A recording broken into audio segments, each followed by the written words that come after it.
we're going to the Capitol, and we're going to try and give, the Democrats are hopeless. They're never voting for anything, not even one vote.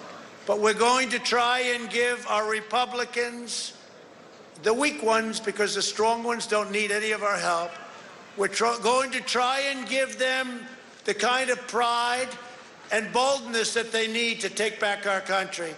So let's walk down Pennsylvania Avenue. That was President Trump on Wednesday urging the crowd of protesters that he had been inviting to D.C. for months to head down to the Capitol where the electoral counting was taking place. We know what happened after those comments and those of others. That was just one example of the persuasive power of the presidency. In this case, what appears to be the unusual following of this president. Dr. Brandon Rottinghaus, University of Houston political science professor, is here. One of your specialties is the presidency, Dr. Rottinghaus, and I want to talk to you about what has made this president such a magnet for so many supporters who seem ready to support him through thick and thin. Yeah, thanks, Cam Burrell. It's actually an interesting debate in the field of the presidency and political science about the persuasive powers of the president.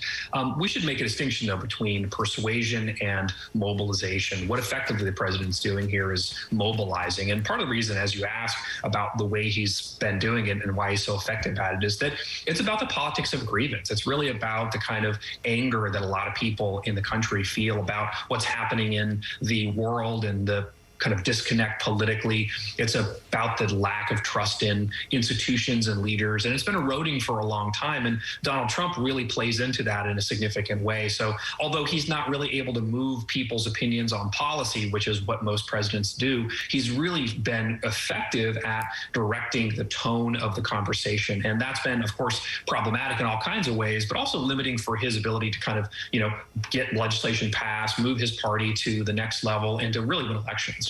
Didn't the momentum of this support kind of start when he was taking the lead in the birther movement, when he was challenging the validity of President Obama's birthplace? It tapped into some attitudes within the country at that time that he actually took advantage of and made it a little bit more his cause.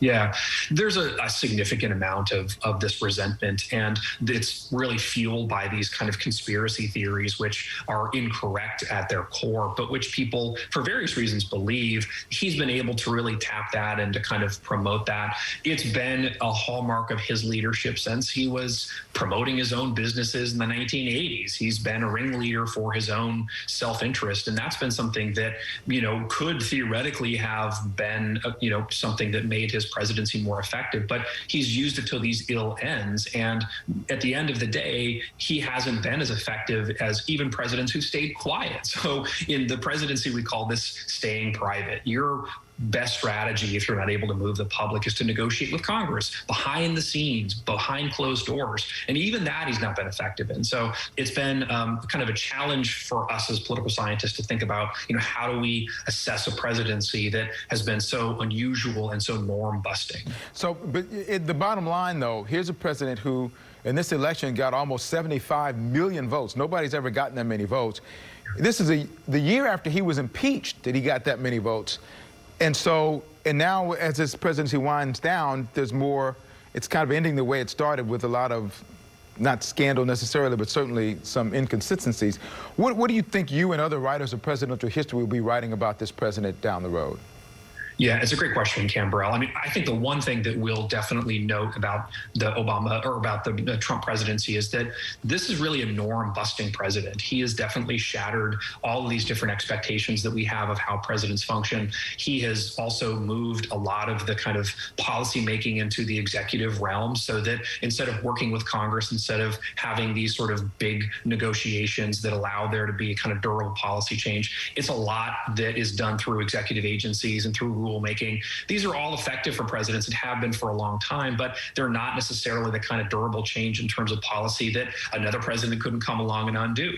I think another big thing is that we may be seeing in some ways the death of political scandal because of polarization. As you say, he got 75 million votes, despite the fact that there are dozens and dozens of scandals. And I've got books and other scholarship on scandals that look at the most scandalized presidents, and Donald Trump blows them all out of the water. The question is then, how is he getting these votes? Well, partly it's about polarization. And we've come to a point where we're no longer affected by the sort of scandals of the day because we're so fixed on our own party's interests. And that is really troublesome for us as Americans because it doesn't allow us to have this accountability that sometimes scandals can bring.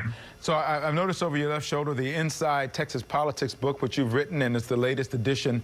I want to ask you about a couple of folk who are in Texas. The Texas Attorney General Ken Paxton and his efforts to get some election results overturned in other states, and Senator Ted Cruz, who's very visible in the objecting to the electoral count. What do you make of their future and their impact in Texas politics? They're both going to have to walk an increasingly dangerous tightrope to be able to win re-election. Ken Paxton's up in 2022. Ted Cruz isn't up until 2024. But both of them are banking on the fact that there is this reservoir of support for Donald Trump. But even if Trump is off the stage, Trumpism still exists. And that's something that they're looking to be able to use as a ballast for support. So they're hoping that whatever this sort of energy is in the Republican Party on the far right that supports Donald Trump is going to be there for them. It might be that it helps them get through a primary. It might be that it gives them a stable basis of support. But winning a general election when Trump himself has been so toxic, especially these last few weeks, is going to be a real challenge for both those. Well, I always love talking to you. I'm almost willing to go back to college to start taking that Inside Texas Politics textbook with me.